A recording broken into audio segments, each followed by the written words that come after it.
Thank you, Bruce. I think the mic is on now. It is a pleasure to welcome you, and I feel like I know some of you because part of my background is growing up in Williams County on the farm.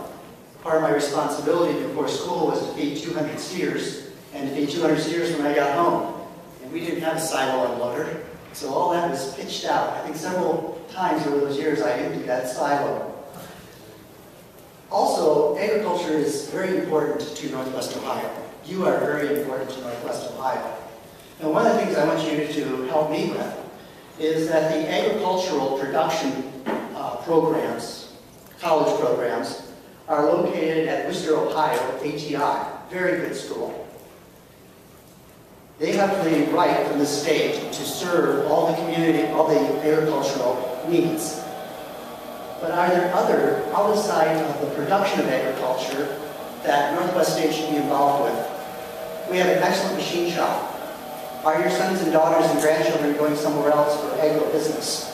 How can we connect? What are the programs that would be helpful? We at Northwest have been very fortunate. In the last 5 years, we have doubled our size. In enrollment, we have 5,563. And when I add that 63, people wonder, but you know, we grow students one at a time. And each one is important. We've also been fortunate in our building. Perhaps you noticed tonight the new Allied Health and Public Service building. Take a sneak preview. The actual ribbon breaking will be July 28th, but the building is open. Our nurses have started their classes about 3 weeks ago, and you'd be most welcome to walk through it. We would welcome your sneak preview. One of the reasons for the growth in academics has simply been new programs. And one that I've been asked to talk about tonight is from the alternative energy.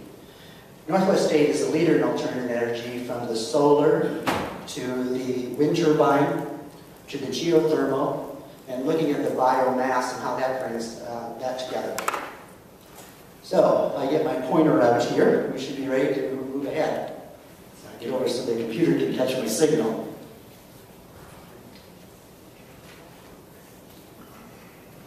Alternative energy.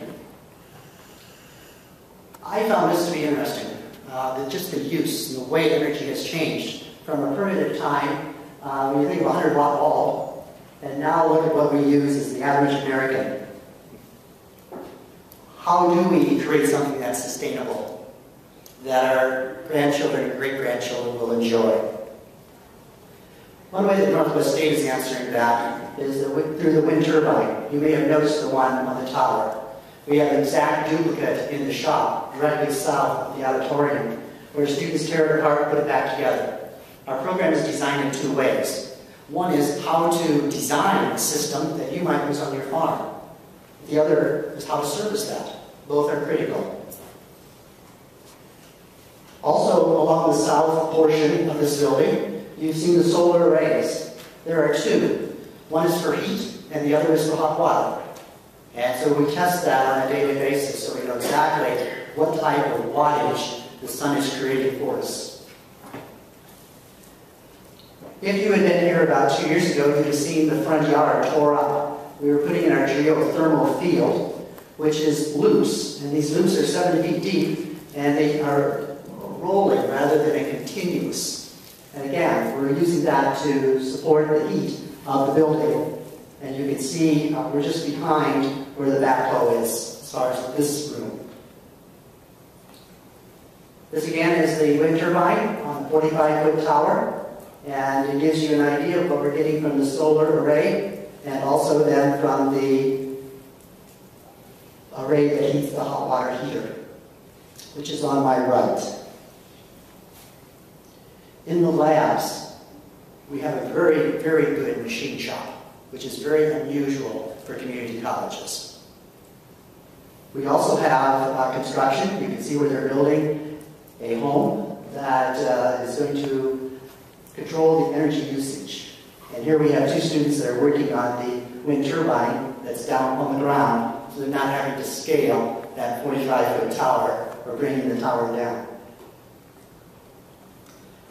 This year, for the first time, we were invited to take part in a race A race that 50 teams took part in from 27 universities and 2 community colleges at the Indianapolis Motor Speedway. This happened to be on graduation day. So 4 of our students who graduated that day, I got their diplomas at the Speedway. After the speed trials, we were one of 28 teams that actually got to race. We did not win the race. We couldn't slow our cart down. The accelerator stuck. So our 93-pound driver said, "I'm scared of pulling out." Now, this 93-pound driver went through weightlifting training by the big, husky guys, but they knew if they drove the cart, they weighed too much. So they chose the smallest person in the class to drive the cart. It also, your pole position was not determined only by speed, but it was determined by design, efficiency, and being interviewed by a committee. The cart was completely run by batteries. It was a 100-mile track. Excuse me, you went around the oval enough times to create 100 miles. Where are we going? Bioenergy. We're going to have a program in a year or two that literally is devoted to electrical vehicle technology. We feel that that's one of the things that's coming out in the future. Energy conservation and management. Who's auditing that grain dryer? How are you tracking the use of energy on your farm? We have students that are looking for that experience. We'd be happy to help you with that. I understand some loans now require some energy audits. Let us know. In addition to that information, a name that you'll want to recall perhaps is Dan Burklow. Dan is the Dean of Engineering, and he's also the one that lines up students for their internships and works with the company receiving that free service and giving our student that experience. In addition to the alternative energy, we, in the last 2 years, developed a medical assisting program. 2 years ago, we had 5 graduates. 2 years ago, 12. This year, we were up to like 30 graduates. These students are finding employment. The advanced database training is a 16-week course. We have now graduated 4 classes. Each one of the students that successfully completed that 16-week course is employed. Employed in jobs of $30,000 to $60,000. We cannot get enough students into the class. It's 16 weeks, it's 40 hours a week, it's just like going to work. But if you have someone that is interested in computers, enjoys that work, we can put them to work. There are jobs. This is happening at a time where, for the first time in the history of the United States, the current generation of college-age students are less educated than their parents.